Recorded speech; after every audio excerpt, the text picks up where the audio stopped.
नहीं दोस्तों, आपका अपने चैनल यस की हम स्टडी पर एक बार फिर स्वागत है। बहुत ही महत्वपूर्ण वीडियो के साथ आपके सामने हाजिर है। यहाँ पर ध्यान दीजिएगा, देखेंगे कि आपका देखिए जो भौतिक विज्ञान का मॉड्यूल पर हम आपको सॉल्व करवा रहे हैं ना, यहाँ पर देखेंगे 2020, ठीक है ना, 2020 सेट नंबर 1 346 XS, ठीक है ना। यहाँ भौतिक विज्ञान की बात करेंगे तो 346 एक्सेस है, ठीक है ना। चलिए इसको सॉल्व करते हैं। देखिए आपकी कुल मिलाकर कॉपी है, ठीक है ना, ये कॉपी है। तो इस कॉपी के आधार पर हम आपको पूरा सॉल्विंग कराएंगे, इस कॉपी में पूरा आपको क्वेश्चन सॉल्व करवाएंगे, ठीक है ना। तो इस तरीके के सारे प्रश्नों को आप सॉल्व करते रहिए ताकि आपको एग्जाम में कोई दिक्कत ना हो, ठीक है ना। चलिए देखते हैं, इसमें आपको अच्छी तरीके से समझाने का प्रयास कर, जो भी क्वेश्चन है ना वो आपके सामने यहाँ पर ध्यान दीजिएगा, बहुत ही इंपॉर्टेंट तरीके से हम आपको बताने वाले हैं। तो आप सभी लोग हमारे साथ जुड़े रहेंगे तो आपको अच्छी तरीके से समझ में आ जाएगा, ठीक है ना। ये देखिए भौतिक विज्ञान है, ठीक है ना। चलिए क्वेश्चन की ओर बढ़ते हैं। क्वेश्चन देखेंगे यहाँ पर, क्वेश्चन पहला क्वेश्चन देखेंगे, खंड अ की बात करेंगे, ठीक है ना। प्रश्न नंबर 1 के क की बात देखिए, अगर आपको टॉप करना है, आप चाहते हैं कि हम टॉप करें और एग्जाम में अच्छा नंबर पाएं, तो आपके लिए बहुत ही इंपॉर्टेंट है, ठीक है ना। ये आपके लिए बहुत ही इंपॉर्टेंट है, बहुत ही महत्वपूर्ण है कि अगर आपको एग्जाम में टॉप करना है तो आपको लगातार पढ़ाई करनी है, ना कि आपका एक महीने जब एग्जाम बचे तब आप पढ़ाई करेंगे तो आप वहाँ पर आपको समझ में नहीं आएगा, ठीक है ना। चलिए खंड अ की बात करेंगे, प्रश्न नंबर 1 के क की बात करेंगे, ठीक है ना। विद्युत फ्लक्स का मात्रक क्या है? विद्युत फ्लक्स का मात्रक क्या होता है? वेबर, वोल्ट प्रति metre, volt into metre, newton प्रति कूलाम। तो यहाँ पर अगर आंसर की बात करेंगे तो आंसर क्या हो जाएगा मेरे प्यारे बच्चों? Volt into metre. क्या हो जाएगा? वोल्ट इंटू मीटर आपका आंसर हो जाएगा। चलिए ख नंबर की बात करें, ख नंबर में देखेंगे, एक 24 ओम प्रतिरोध वाले, एक 24 ओम प्रतिरोध वाले तार को एक समबाहु त्रिभुज के रूप में जोड़ा जाता है। किसके रूप में? एक समबाहु त्रिभुज के रूप में जोड़ा जाता है।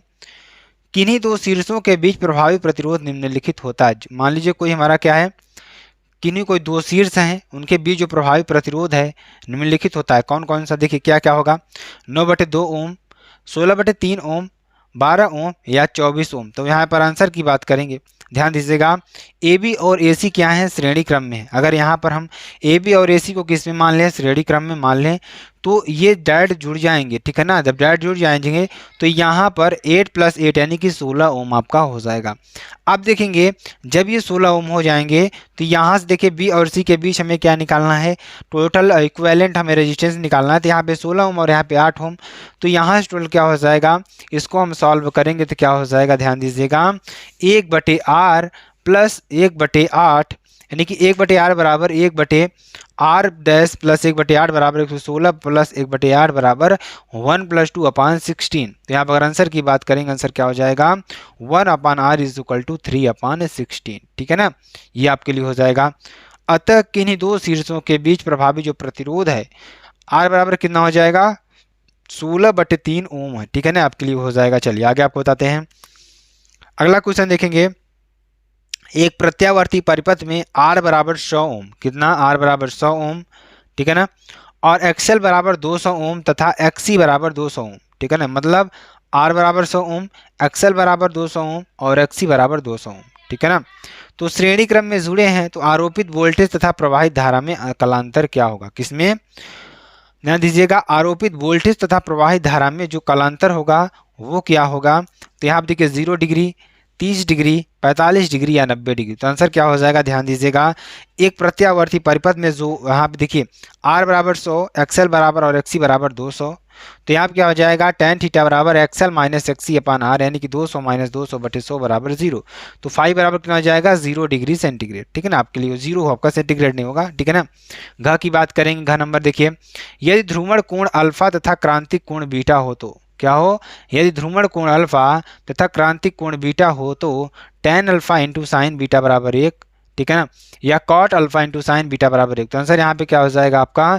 tan alpha into sine beta बराबर 1, ठीक है ना।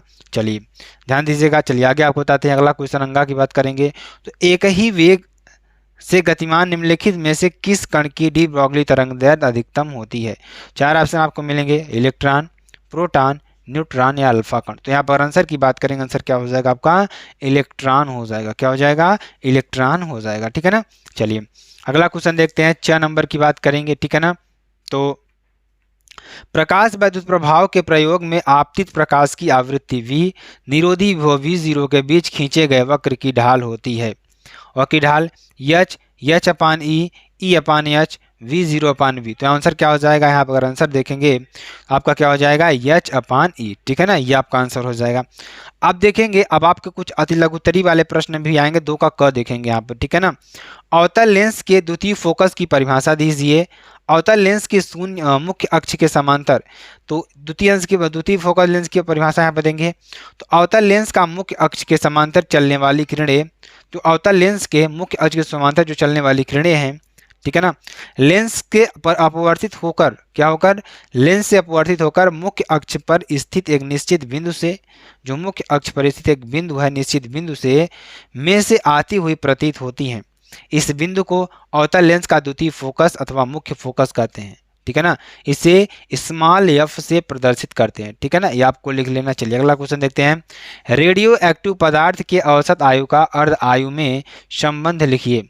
तो किसी रेडियो एक्टिव पदार्थ की अर्ध आयु टी हाफ बराबर कितना दिया है, 0.693 अपान लैम्डा, और यहाँ पर जो औसत आयु है टाउ बराबर 1/लैम्डा, और टी हाफ बराबर क्या हो जाएगा, 0.6931 इंटू औसत आयु टाउ। ठीक है ना, ये आपके लिए हो जाएगा, जो कि वेरी वेरी मोस्ट इंपॉर्टेंट। चलिए अगले क्वेश्चन की बात करते हैं। ग नंबर की बात करेंगे, ये भी क्वेश्चन बहुत बार पूछा गया है आपके लिए। प्रकाश वैद्युत कार्यफलन का अर्थ समझाइए। किसका, प्रकाश वैद्युत कार्यफलन का अर्थ समझाइए। तो प्रकाश वैद्युत कार्यफलन क्या होता है, चलिए उसके बारे में आपको बताते हैं। किसी धातु पृष्ठ से, मान लीजिए कोई हमारा क्या है, धातु का पृष्ठ है, किसी धातु पृष्ठ से प्रकाश इलेक्ट्रॉन उत्सर्जित करने के लिए, क्या करने के लिए, प्रकाश इलेक्ट्रॉन उत्सर्जित करने के लिए आवश्यक न्यूनतम ऊर्जा, क्या कर रहा है, आवश्यक न्यूनतम ऊर्जा, उस धातु पृष्ठ का प्रकाश वैद्युत कार्यफलन कहलाता है। क्या कहलाता है, वैद्युत कार्यफलन कहलाता है। इसे सामान्यतः W से प्रदर्शित करते हैं। किससे, W से प्रदर्शित करते हैं। ध्यान दीजिएगा, बहुत ही इंपॉर्टेंट है। ठीक है ना, चलिए अब देखेंगे। माना किसी धातु पृष्ठ से प्रकाश इलेक्ट्रॉन, मान लेते हैं कोई हमारा धातु का पृष्ठ है, धातु का पृष्ठ जैसे आप कोई चादर है, लोहे की चादर है, वो धातु है, तो उसी वैसे ही पृष्ठ आपका होगा एक, इलेक्ट्रॉन उत्सर्जन के लिए न्यूनतम आवृत्ति V0 हो। मान लीजिए जो न्यूनतम उसकी आवृत्ति है वो क्या है, V0 हो, तो पृष्ठ का जो प्रकाश वैद्युत कार्यफलन होगा क्या हो जाएगा, एच न्यू। ठीक है ना, एच न्यू इसको पढ़ेंगे एच V0। ठीक है ना, ये आपका हो जाएगा, जो कि बेहद इंपॉर्टेंट, बेहद ही महत्वपूर्ण है। चलिए अगला क्वेश्चन देखेंगे। ये भी क्वेश्चन बहुत ही ज़्यादा इंपॉर्टेंट है। ठीक है ना, सारे क्वेश्चंस आपके एग्जाम में आए हुए क्वेश्चंस हैं, कोई ऐसा क्वेश्चन नहीं है जो आपके एग्जाम में नहीं आया हो। ठीक है ना, सारे क्वेश्चन आपके एग्जाम में आए हुए हैं। ठीक है ना, वाटहीन धारा का क्या अर्थ है, किसका, वाटहीन धारा का क्या अर्थ है। ठीक है ना, वाटलेस करंट। यदि प्रत्यावर्ती परिपथ में, किसमें, यदि प्रत्यावर्ती परिपथ में केवल प्रेरकत्व L अथवा केवल धारिता C है, तब परिपथ में धारा तो बहती है, परंतु औसत शक्ति क्षय शून्य रहता है। जो औसत शक्ति क्षय है वो क्या रहता है, शून्य रहता है। अर्थात परिपथ में ऊर्जा क्षय नहीं होता है। जो परिपथ है ना, उसमें ऊर्जा क्षय नहीं होता है, परिपथ की वाटहीन धारा कहते हैं। ठीक है ना, ध्यान दीजिएगा क्या चीज कर रहा है, एक बार फिर से हम आपको बता देते हैं। क्या कर रहा है, केवल प्रेरकत्व L अथवा केवल धारिता, यानी किसी प्रत्यावर्ती परिपथ में, प्रत्यावर्ती परिपथ का मतलब कोई हमारा क्या है, एसी हमारा है। ठीक है ना, एसी है, तो उसमें क्या कर रहा है कि किसी प्रत्यावर्ती परिपथ में केवल प्रेरकत्व L अथवा केवल धारिता C है, तब परिपथ में जो धारा बहती है, परंतु औसत शक्ति क्षय शून्य रहता है। जो औसत शक्ति क्षय है क्या रहता है, शून्य रहता है। अर्थात परिपथ में जो ऊर्जा क्षय है नहीं होता है, तो परिपथ की वाटहीन धारा कहते हैं। ठीक है ना, अंगा की बात करेंगे। विभव प्रवणता की परिभाषा दीजिए। किसकी, विभव प्रवणता की परिभाषा दीजिए। विभव प्रवणता किसे कहते हैं, ध्यान दीजिएगा यहाँ पर। किसी विद्युत क्षेत्र में क्या कर रहा है, किसी विद्युत क्षेत्र में क्षेत्र की दिशा के अनुदिश, मतलब क्षेत्र की दिशा के अनुदिश वैद्युत विभव का मान घटता जाता है। ठीक है ना, क्या कर रहा है, किसी विद्युत क्षेत्र में वैद्युत क्षेत्र की दिशा के अनुदिश वैद्युत विभव का मान क्या होता है, घटता जाता है। वैद्युत क्षेत्र की दिशा में दूरी परिवर्तन के साथ विभव परिवर्तन की दर को विभव प्रवणता कहते हैं। विभव प्रवणता बराबर क्या हो जाएगा, विभव में परिवर्तन बटे दूरी में परिवर्तन बराबर minus delta V upon delta x. क्या होगा, minus delta V upon delta x. ठीक है ना, आपके लिए हो जाएगा। चलिए अगला देखते हैं। अगला क्वेश्चन देखेंगे जो कि आपके लिए बेहद इंपॉर्टेंट और बेहद ही महत्वपूर्ण है। ठीक है ना, चल कुंडली धारामापी की धारा सुग्राहिता को परिभाषित कीजिए। क्या कह रहा है, जो हमारी चल कुंडली धारामापी है ना, क्या कह रहा है, जो चल कुंडली धारामापी है, धारामापी की धारा सुग्राहिता को परिभाषित कीजिए। ध्यान दीजिएगा। चलिए इसको हम पढ़ते हैं अच्छी तरीके से। तो चल कुंडली धारामापी की धारा सुग्राहिता, धारामापी की धारा सुग्राहिता कुंडली में प्रति एकांक धारा के लिए, किसके लिए, प्रति एकांक धारा के लिए उत्पन्न विक्षेप से मापी जाती है। किससे, उत्पन्न विक्षेप से मापी जाती है। अतः धारा सुग्राहिता एस आई बराबर फाई अपान आई यानी कि एन ए बी अपान सी। क्या हो जाएगा, फाई अपान आई बराबर एन ए बी अपान सी। ठीक है ना, तो धारा मापी की सुग्राहिता एन ए तथा बी का मान बढ़ाकर तथा सी का मान घटाकर बढ़ाई जा सकती है। ध्यान दीजिएगा, अगर यही चीज़ है, फाई का मान अगर हम बढ़ाएंगे तो धारा सुग्राहिता क्या होगी, बढ़ेगी। अगर आई का मान हम बढ़ाएंगे तो धारा सुग्राहिता का मान घटेगा। अगर आई का मान हम घटाएंगे तो धारा सुग्राहिता की मान बढ़ेगा। ठीक है ना, ये आपको याद कर लेना है। चलिए 3 के क की बात करेंगे।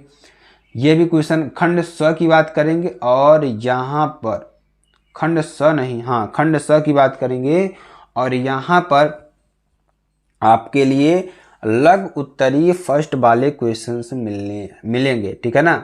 चलिए, एक प्रेरकी प्रत्यावर्ती धारा परिपथ में क्या कर रहा है, प्रेरकी मतलब एसी, एसी यानी कि अल्टरनेट करंट। ठीक है ना, एक प्रेरकी प्रत्यावर्ती धारा परिपथ में धारा तथा वोल्टेज के बीच जो कलांतर है क्या है, धारा और वोल्टेज के बीच जो कलांतर है वह क्या होता है। इस परिपथ के प्रेरण प्रतिघात का सूत्र लिखिए। इस परिपथ के प्रेरण प्रतिघात का सूत्र लिखिए। तो क्या हो जाएगा, एक प्रेरकी प्रत्यावर्ती धारा परिपथ में, एक प्रेरकी प्रत्यावर्ती धारा परिपथ में प्रतिरोध R बराबर 0, कितना, R बराबर 0। एक प्रेरकी प्रत्यावर्ती धारा परिपथ में प्रतिरोध R बराबर 0, तो प्रेरण प्रतिघात XL बराबर क्या हो जाएगा, ओमेगा L होता है, जिसे आप चेंज कर सकते हैं ओमेगा का मान 2 पाई FL।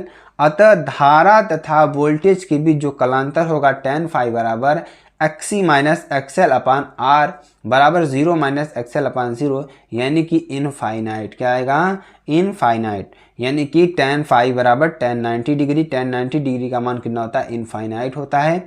तो कलांतर फाई बराबर कितना हो जाएगा, पाई बाई 2। ठीक है ना, ये आपको लिख लेना है, बहुत ही इंपॉर्टेंट है, थोड़ा मैथ का यूज़ हुआ है लेकिन आपको अच्छी तरीके से समझ में आ जाएगा। ख नंबर की बात करेंगे तो एक प्रेरकी, देखिए वही क्वेश्चन है, ऊपर वाला है, थोड़ा दोबारा डबल हो गया तो ये आपको कन्फ्यूज़न नहीं होएगा।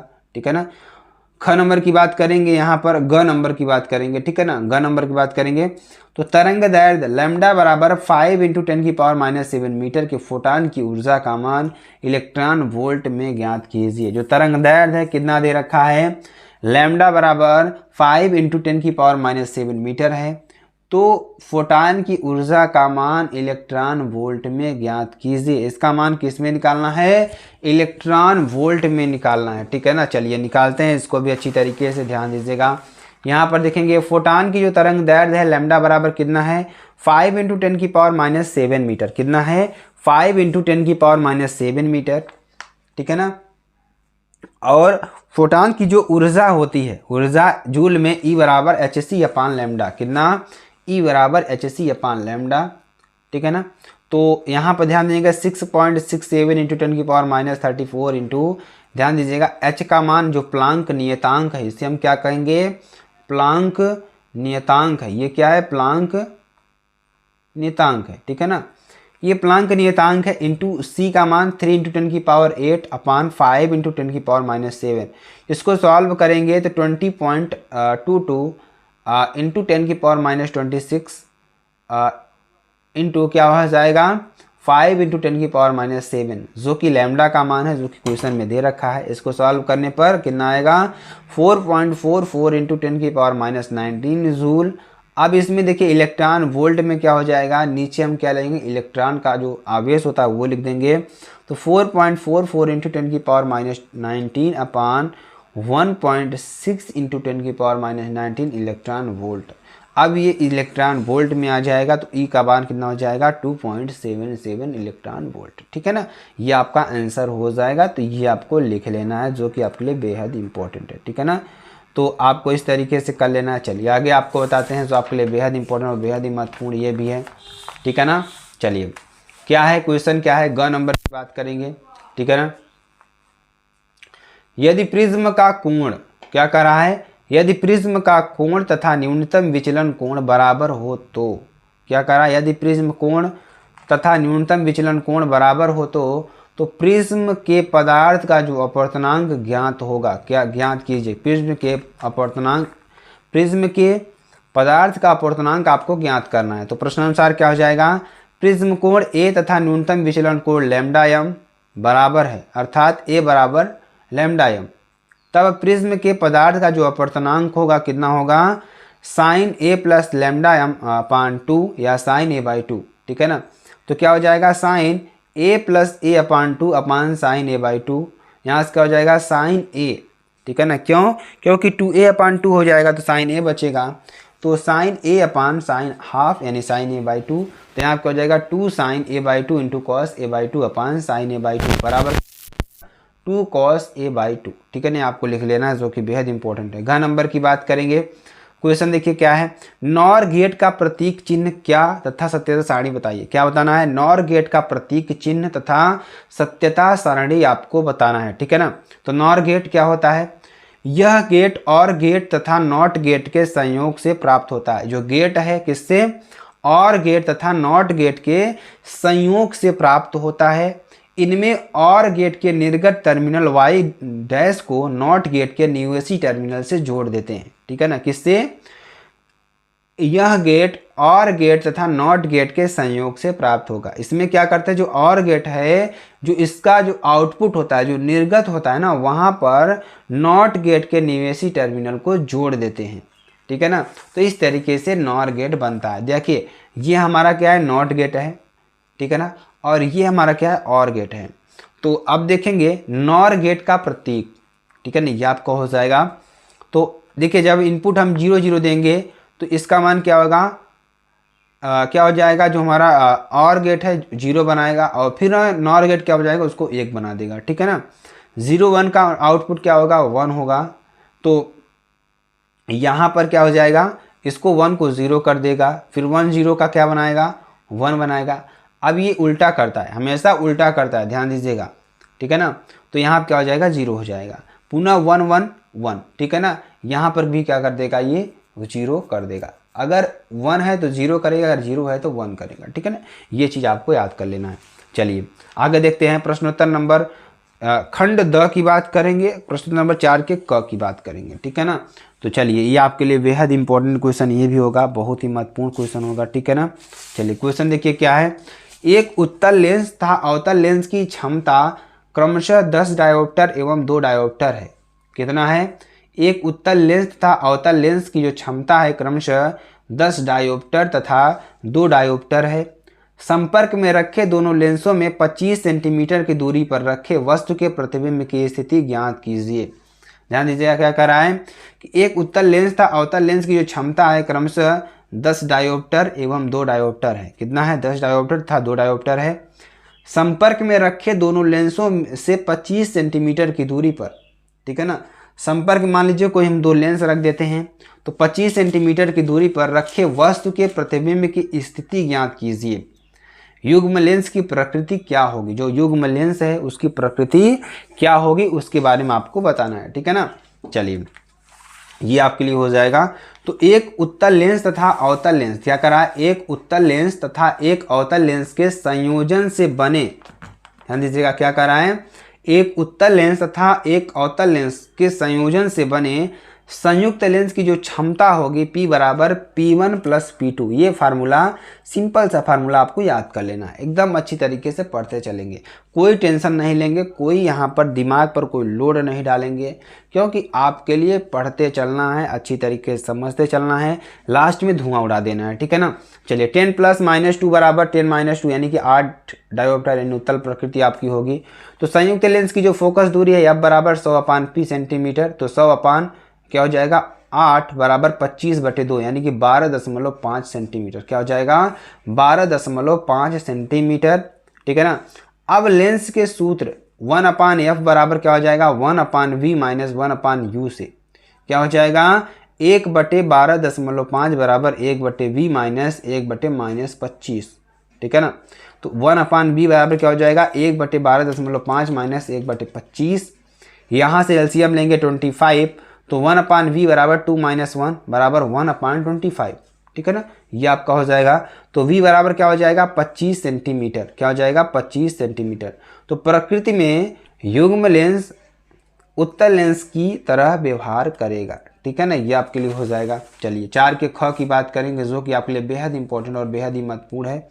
यंग के द्विक रेखा छिद्र के प्रयोग की सहायता से, किसके, यंग के द्विक रेखा छिद्र के प्रयोग की सहायता से फ्रिंज की चौड़ाई का व्यंजक प्राप्त कीजिए। किसका व्यंजक, फ्रिंज की चौड़ाई का व्यंजक प्राप्त कीजिए। तो W बराबर क्या होगा, यह फार्मूला आपको ड्राइव कर लेना है, ठीक है ना। नहीं तो हम आपको धीरे धीरे जब डेरिवेशन होंगे ना, सारे डेरिवेशन को बारी बारी कर से हम आपको समझाते चलेंगे, ठीक है ना, और एकदम बेहतरीन तरीके से समझाएंगे। तो W बराबर क्या हो जाएगा d λ/d, ठीक है ना, ये आपके लिए हो जाएगा। चलिए 4 के ग की बात करेंगे, ठीक है ना, 4 के ग की बात करेंगे। एक 16 ग्राम रेडियो एक्टिव पदार्थ की औसत आयु 1 दिन है। क्या कर रहा है, एक 16 ग्राम जो रेडियो एक्टिव पदार्थ है उसकी जो औसत आयु है कितना, 1 दिन है। तो ज्ञात करना है इसकी अर्ध आयु। 3.5 दिन बाद इसकी अविघटित मात्रा यानी बची हुई मात्रा कितनी है। मान लीजिए कोई हमारा रेडियोएक्टिव पदार्थ है, रेडियोएक्टिव पदार्थ के बारे में आप लोग जानते हैं कि कहीं पर रख देते हैं तो उससे हमेशा क्या होती है, विकिरण निकलती रहती है, ठीक है ना, उसकी चर्चा कर रहा है। तो इसकी जो अर्ध आयु है कितना होगी, कितने दिनों तक ये निकलता रहेगा, या 3.5 दिन बाद उसकी अविघटित यानी बची हुई मात्रा कितनी होगी, ये चीज़ भी आपको बताना है, ठीक है ना। चलिए यहाँ पर देखेंगे तो एक 16 ग्राम रेडियोएक्टिव पदार्थ की जो औसत आयु है टाउ बराबर कितना हो जाएगा, 1 दिन, कितना 1 दिन। तब अर्ध आयु T½ बराबर कितना हो जाएगा 0.693 टाउ, ध्यान दीजिएगा T½ बराबर कितना हो जाएगा 0.693/λ, टाउ बराबर 1/λ, ठीक है ना। तो 0.693 इंटू 1 या 0.693 इंटू दिन, ठीक है ना, ये 1 दिन आपका निकल गया, इतना दिन आपका हो जाएगा। अब दिन में कितने घंटे होते हैं, 3600, ध्यान दीजिएगा। ये आपको दिन को कितने में बदलना है, सेकंड में बदल देना है, ठीक है ना। जब इसको सेकंड में बदलेंगे तो क्या हो जाएगा, यहाँ पर ध्यान दीजिएगा 0.693 3600 इंटू 24, यहाँ पे क्या कर देंगे, इसको सेकंड में चेंज कर देंगे 5970 यानी 59,875.2 सेकेंड, ठीक है ना, आपके लिए हो जाएगा। चलिए आगे देखते हैं। अब देखेंगे इसी में दूसरा क्या है, पूछ रहा था 3.5 दिन में अर्ध आयु की संख्या, ठीक है ना। तो n बराबर क्या हो जाएगा, कुल समय बटे अर्ध आयु बराबर 3.5/0.93 यानी कि 5। तो अविघटित मात्रा n बराबर n0 हाफ की पावर n, तो n बराबर n0 1/2 की पावर 5 बराबर 16 इंटू 1/32 बराबर 1/2 ग्राम, ठीक है ना। ये आपके लिए हो जाएगा, जो कि बेहद इंपॉर्टेंट और बेहद ही महत्वपूर्ण भी है, ठीक है ना। चलिए अगला क्वेश्चन देखेंगे। एक छोटा क्षण चुंबक, ठीक है ना, क्या करा है, एक छोटा क्षण चुंबक एक समान बाह्य चुंबकीय क्षेत्र 4.5 टेस्ला में रखा है। एक छोटा क्षण चुंबक एक समान बाह्य चुंबकीय क्षेत्र 4.5 टेस्ला में रखा है तथा क्षण चुंबक की अक्ष क्षेत्र के साथ 30 अंश का कोण बनाती है। कितने अंश का, 30 अंश का कोण बनाती है। मान लीजिए कोई छोटा क्षण चुंबक है, एक समान बाह्य चुंबकीय क्षेत्र, उसको एक चुंबकीय क्षेत्र में रख दिया जाता है, ठीक है ना। तो चुंबक क्षण की अक्ष क्षेत्र के साथ 30 अंश का कोण बनाती है। कितने अंश का, 30 अंश का कोण बनाती है। यदि इस पर 4.5 × 10⁻² न्यूटन प्रति मीटर का बल आघूर्ण लगता है तो क्षण चुंबक की स्थितिज ऊर्जा आपको ज्ञात करनी है, ठीक है ना। बल आघूर्ण टाउ बराबर क्या हो जाएगा, minus M B sine theta, दिया है थीटा बराबर 30 डिग्री। तो एम देखिए यहाँ पर टाउ का मान 4.5, ठीक है ना। तो यहाँ पर क्या हो जाएगा 4.5 इंटू -2, बी का मान 4.5 इंटू साइन 30 अंश, यम का मान आपको निकालना है। तो यहाँ से ध्यान देंगे क्या हो जाएगा, यम बराबर 4.5 इंटू 10⁻² अपान 4.5 इंटू हाफ, ठीक है ना। साइन 30 अंश का मान 1/2 होता है। तो यहाँ सॉल्व करेंगे 2 इंटू 10⁻² एम्पियर मीटर स्क्वायर इसका मात्रक होगा। अब क्षण चुंबक की जो स्थितिज ऊर्जा है U बराबर कितना होगा, -mb cos थीटा। तो माइनस क्या हो जाएगा, यहाँ पर वेक्टर m व वेक्टर b के b जो थीटा है कितना हो जाएगा 0 डिग्री सेंटीग्रेड, ठीक है ना। ये आपका हो जाएगा। तो -2 into 10⁻² into 4.5 into cos 0 degree, ठीक है ना। तो -9 इंटू 10⁻² इंटू 1, ठीक है ना। यहाँ क्या हो जाएगा -9 इंटू 10⁻² जूल, ये आपका आंसर हो जाएगा। अंगा की बात करेंगे क्या हो जाएगा, एक अनंत लंबाई के समान रूप से आवेशित सीधे तार का रैखिक आवेश घनत्व 10 इंटू 10⁻8 कूलाम प्रति मीटर है। तो तार से 2 सेंटीमीटर लंबवत दूरी पर उत्पन्न वैद्युत क्षेत्र की तीव्रता ज्ञात कीजिए। तो क्या कर रहा है, जो सूत्र होता है क्या होता है 1/4 pi lambda epsilon naught 2 lambda upon r, ठीक है ना। तो चलिए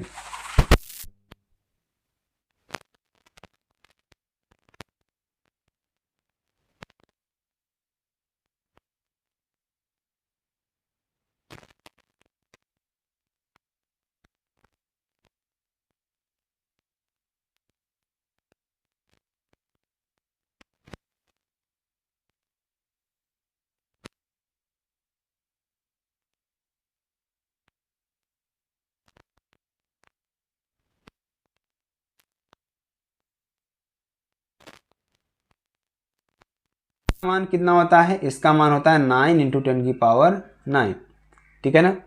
ये आपको कर देना है। और उसके बाद 2 लैम्डा था, 2 लैम्डा का मान 10 इंटू 10⁻² है और r नीचे कितना है 2 इंटू 10⁻²। सॉल्व करेंगे 9 इंटू 10⁴ न्यूटन प्रति कूलाम, ये आपका आंसर हो जाएगा, ठीक है ना। इसको आपको लिख लेना है। चलेंगे प्रश्न नंबर 5 की बात करेंगे। तो क्वेश्चन देखेंगे यहाँ पर, किरचॉफ के विद्युत परिपथ संबंधी नियमों की सहायता से संतुलन अवस्था में व्हीटस्टोन सेतु के लिए सूत्र P/Q बराबर R/S प्राप्त कीजिए। PQRS 4 भुजाओं के प्रतिरोध है। तो P/Q बराबर R/S, ठीक है ना। इसको आपको प्रूव करना है, बहुत बार हमने आपको करवा रखा है। अगर आप पढ़ने आए हैं ना 2023 की भी वीडियोस को थोड़ा वॉच करिए, क्योंकि बहुत सारे कंटेंट वहाँ पर भी पड़े हुए हैं आपके लिए और आपको लगातार कंटेंट दिए जा रहे हैं, ठीक है ना। तो ये चीज़ आपको ज़रूर करनी है, ठीक है ना। चलिए 5 ख की बात करेंगे, जो कि आपके लिए बेहद इंपॉर्टेंट और बेहद ही महत्वपूर्ण है, ठीक है ना। वैद्युत अनुनाद किसे कहते हैं, श्रेणी अनुनादी परिपथ की सहायता से अनुनादी आवृत्ति के व्यंजक ज्ञात कीजिए।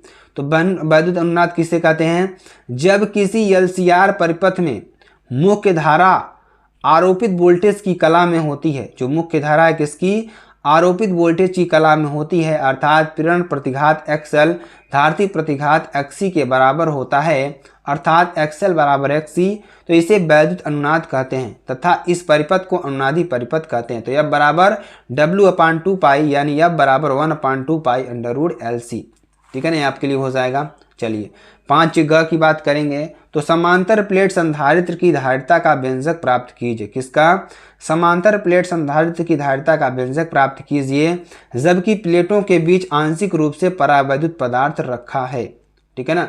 तो समांतर प्लेट संधारित्र की धारिता है C बराबर ε0 A/d - t + t/k, ये आपका फार्मूला होता है, इसको आप लोग डिराइव कर लीजिएगा, ठीक है ना। चलिए अगले क्वेश्चन की बात करते हैं। 5 के घ की बात करेंगे, ठीक है ना, जो कि आपके लिए बेहद इंपॉर्टेंट और बेहद ही महत्वपूर्ण ये भी है, ठीक है ना।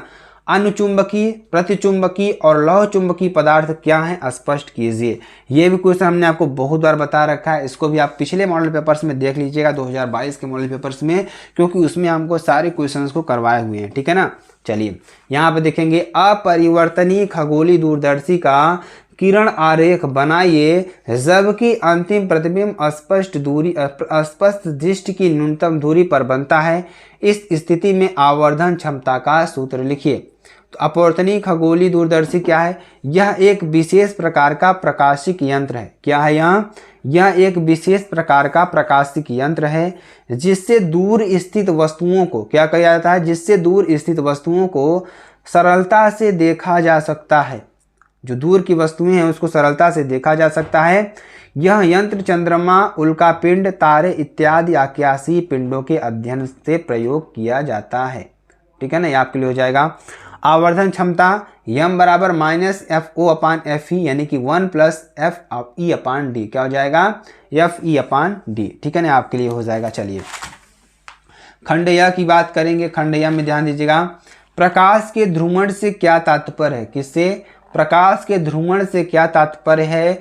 दो पोलेराइड A तथा B परस्पर लंबवत रखे हैं, इसके बीच एक तीसरा पोलेराइड किस प्रकार रखा जाए कि B से निर्गत प्रकाश की तीव्रता A पर आपतित ध्रुवीय प्रकाश की तीव्रता से 1/32 हो जाए।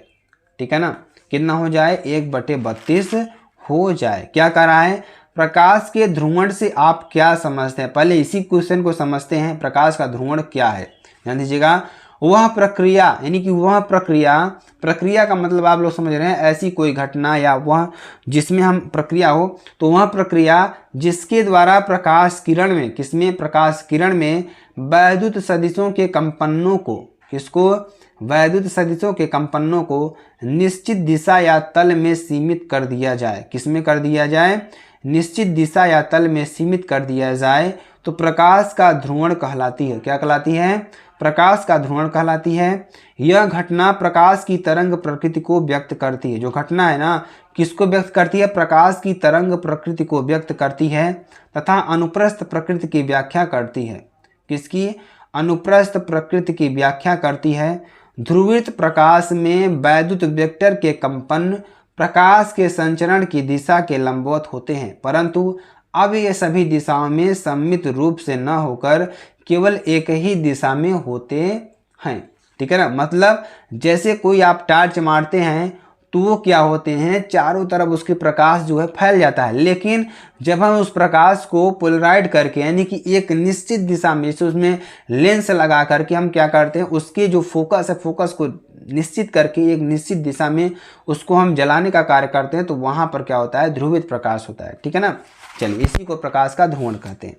अब देखेंगे बूस्टर का नियम। बूस्टर ने भी इसमें एक नियम दिया हुआ है। क्या नियम दिया है उसके बारे में भी चर्चा करते हैं। तो सन 1808 में फ्रांसीसी इंजीनियर मैलस ने यह ज्ञात किया कि जब अध्रुवित प्रकाश, एक मैलस नामक वैज्ञानिक थे, उन्होंने ज्ञात किया कि जब अध्रुवित प्रकाश मतलब कि उसका कोई निश्चित मार्ग नहीं है, कोई इधर जा रहा है, कोई उधर जा रहा है, मतलब कोई लेफ्ट जा रहा है, कोई राइट जा रहा है, कोई सीधा जा रहा है, कोई ऊपर जा रहा है, तो ये क्या कर रहे हैं? ठीक है ना, तो किसी पारदर्शी माध्यम के पृष्ठ से परिवर्तित होता है तो वह आंशिक रूप से समतल ध्रुवित हो जाता है। मान लीजिए किसी कांच से हम प्रवाहित करेंगे तो वो थोड़ा बहुत क्या हो जाएगा? इस सेंटर में आ जाएगा। ठीक है ना, सन 1811 में बूस्टर ने यह बताया कि परावर्तित प्रकाश में ध्रुवित प्रकाश की मात्रा आपतन कोण पर निर्भर करती है। एक समतल ध्रुवित प्रकाश ध्रुवित होता है तथा इसके कंपन आपतन तल के लंबवत होते हैं तथा अपवर्तित प्रकाश आंशिक रूप से ध्रुवित होता है तथा इसके कंपन आंशिक रूप से आपतन तल के लंबवत तथा पूर्ण रूप से आपतन कोण को ध्रुवण कोण IP कहते हैं। पारदर्शी माध्यम के अपवर्तनांक n तथा ध्रुवण कोण IP में निम्न संबंध होता है, n बराबर tan IP। ठीक है ना, यह संबंध बूस्टर का नियम कहलाता है। ठीक है ना, वायु कांच के लिए कोण IP का मान 57 डिग्री होता है। बूस्टर के नियम से एक निष्कर्ष यह निकलता है कि जब प्रकाश किसी पारदर्शी माध्यम के पृष्ठ पर ध्रुवण कोण पर आपतित होता है तो परावर्तित प्रकाश अपवर्तित किरणें परस्पर लंबवत होती है। जैसा चित्रानुसार आप देखेंगे तो देखिए पोलराइड ए और बी की राशि, देखिए इसको नहीं समझाएंगे, यहाँ पे आपको समझा देंगे तो आपको समझ में आ जाएगा। यानी देखिए कोई प्रकाश है, यहाँ प्रकाश स्रोत है, अब ये प्रकाश क्या कर रहा है, चारों दिशाएं में क्या कर रहा है, फैल रहा है। इसको हमने एक पारदर्शी माध्यम से प्रवाहित किया, ये क्या हो गए, लंबवत हो गए। पुनः एक पारदर्शी माध्यम में ले आए तो ये भी पुनः क्या हो गए, यहाँ पर क्या हो गए, थोड़ा झुके, ठीक है ना। पुनः जब इसको हमने प्रवाहित किया एक पारदर्शी माध्यम तो ये क्या हो गए, एक 90 डिग्री में हो गए, ठीक है ना। ये इस तरीके से आपको समझ में आ गया होगा। चलिए, तो इस तरीके से आपको समझ में आ गया कि नहीं समझ में आया। आई सी बराबर आई ए कॉस स्क्वायर थीटा, आई बी बराबर आई सी कॉस स्क्वायर 90 माइनस थीटा, ठीक है ना, आपके लिए हो जाएगा, बहुत ही सिंपल, ठीक है ना। इस तरीके से आप इसको ज्ञात कर लेंगे तो 1 क्या हो जाएगा, थीटा बराबर 1 साइन इनवर्स 1/2√2। इसमें कुछ ज़्यादा है नहीं, इसलिए इसको हम बताने का ज़्यादा प्रयास नहीं कर रहे हैं, ठीक है ना। चलिए अगला क्वेश्चन देखते हैं, प्रश्न नंबर 7 की बात करेंगे, ठीक है ना, 7 की बात करेंगे।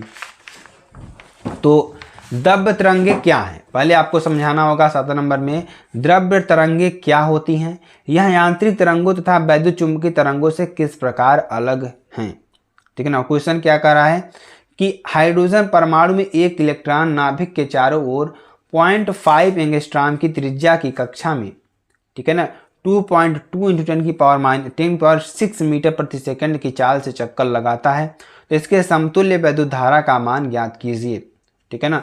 द्रव्य तरंगे क्या होती हैं, तो द्विबॉगली के अनुसार जब कोई अत्यंत सूक्ष्म कण इलेक्ट्रॉन, प्रोटॉन, न्यूट्रॉन या अल्फा कण आदि से गति करते हैं तो उन कणों के संबंध तरंगों द्रव्य तरंगे या द्विबॉगली तरंगे कहलाती हैं, ठीक है ना। ये तरंगे क्वांटम सिद्धांत का पालन करती हैं तथा इनके संचरण के लिए माध्यम की आवश्यकता जो स्वयं एक माध्यम होती हैं, ठीक है ना, इतना आपको लिख लेना है।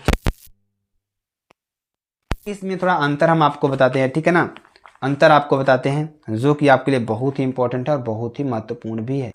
देखिए द्रव्य तरंगे क्या होती हैं, इनके लिए माध्यम की आवश्यकता होती है, अर्थात यह एक स्वयं एक माध्यम में होती हैं, ठीक है ना। इनके लिए माध्यम की आवश्यकता नहीं होती है, ये निर्वात में भी उत्पन्न हो सकती हैं। इनके संचरण के लिए माध्यम की आवश्यकता होती है, यांत्रिक तरंगों के संचरण के लिए माध्यम की आवश्यकता, जैसे कोई आप लोहे के टुकड़े मारते हैं ना तो वो आवाज़ आती है, वही चीज़ है यहाँ पर, ठीक है ना। ये निर्वात में संचरित नहीं होती हैं, ये निर्वात में भी संचरित होती हैं। ये तरंगे विद्युत व चुंबकीय क्षेत्रों से संबंधित नहीं होती, ये तरंगे विद्युत व चुंबकीय क्षेत्रों से संबंधित होती हैं, ये तरंगे विद्युत व चुंबकीय क्षेत्रों से संबंधित नहीं होती हैं, ठीक है ना। चलिए अगला क्वेश्चन देखते हैं, 8 नंबर की बात करेंगे। एम्पियर का परिपथीय नियम क्या है, एम्पियर मैक्सवेल का संशोधित नियम बताइए, ठीक है ना, इसकी सहायता से विस्थापन धारा बताइए। तो परिपथीय नियम क्या है उसको पहले समझेंगे। तो किसी बंद समतल वक्र के अनुदिश, किसी बंद समतल वक्र के अनुदिश चुंबकीय क्षेत्र का जो रेखीय समाकलन है उस वक्र से घिरे पृष्ठ से गुजरने वाली कुल विद्युत धारा के मान का μ0 गुना होता है, यही एम्पियर का परिपथीय नियम। Integration vector B dot vector d l बराबर μ0 आई, ठीक है ना, यही है। बी बराबर क्या है, चुंबकीय क्षेत्र है, μ0 क्या है, नियतांक है, आई क्या है, होकर गुजरने वाली धारा है। विस्थापन धारा इसी से निकालते हैं तो क्या होगा, closed integration vector B dot vector d l बराबर μ0 आई प्लस I0, ठीक है ना, इसको भी आपको लिख लेना है।